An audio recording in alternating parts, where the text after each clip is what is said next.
今日はポップで派手な曲を作る EDM のスタイルを解説していくよ。 V5.5 の EDM 系スタイルは全体的に派手さが弱まったような感じがする。もっと派手にできるスタイルはないか。改めて調べていたら気づいたんだけど、私は EDM 系音楽はいろいろ紹介してきたけど EDM そのものを紹介したことはなかったね。 EDM はエレクトロニックダンスミュージックの略で、電子音を使うダンス音楽の総称だよ。テクノもトランスもダブステップも全部まとめて EDM と呼ぶってことね。ただ近年は EDM を音楽ジャンルとして使うこともかなり増えてきた。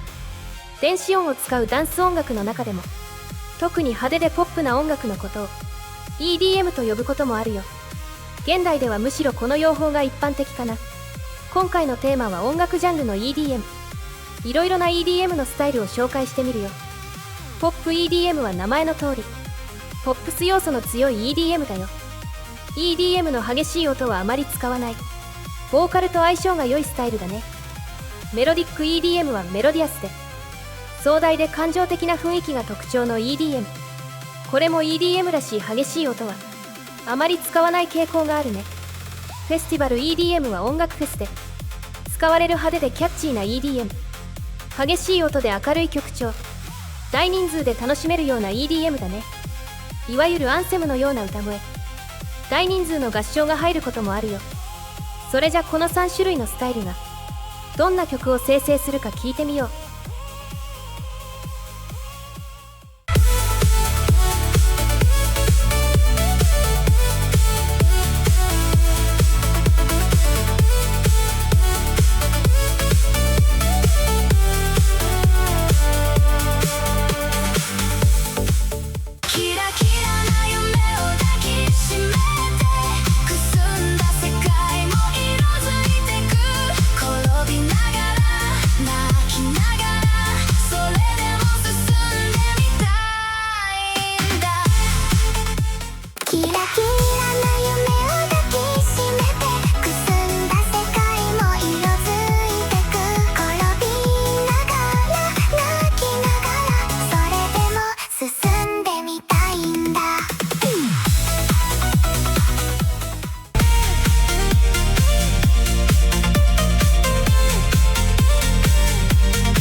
ポップな EDM のスタイルがどんな曲を生成するか聞いてみたよ。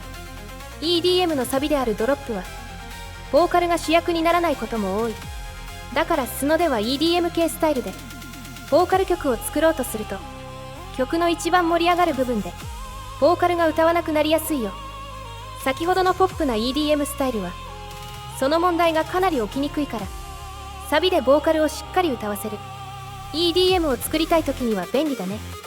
動画の後半ではあまりポップではないダークな EDM スタイルを紹介していくよ。ダーク EDM は名前の通り暗い雰囲気の EDM のこと。明確なメロディーがあまり存在せず特殊な音階が使われることも多い。伴奏もシンプルで派手さは少ない。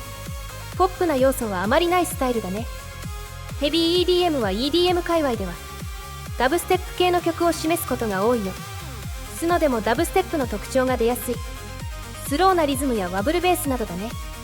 ただそこまで強い効果ではないから、場合によっては消えてしまうことも多いよ。曲調もダブステップ系の影響を受けた。激しく派手でポップ要素は弱めの曲になる。ハードコア EDM は名前の通りハードコアテクノ系の EDM になるよ。テンポが高速になるのが一番の特徴。音もかなり激しくなるよ。またボーカルがシャウトになりやすい。ボーカル曲を作るときは注意が必要だね。それじゃこの3種類のスタイルがどんな曲を生成するか聞いてみよう。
ダークな EDM のスタイルがどんな曲を生成するか聞いてみたよ。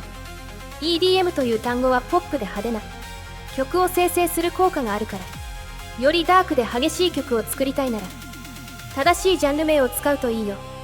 ただ動画の冒頭で話した通り、正しいジャンルは派手さが少し弱い。正しいジャンルではなく EDM スタイルを使った方が好みの曲になるかもしれないよ。それじゃまたね。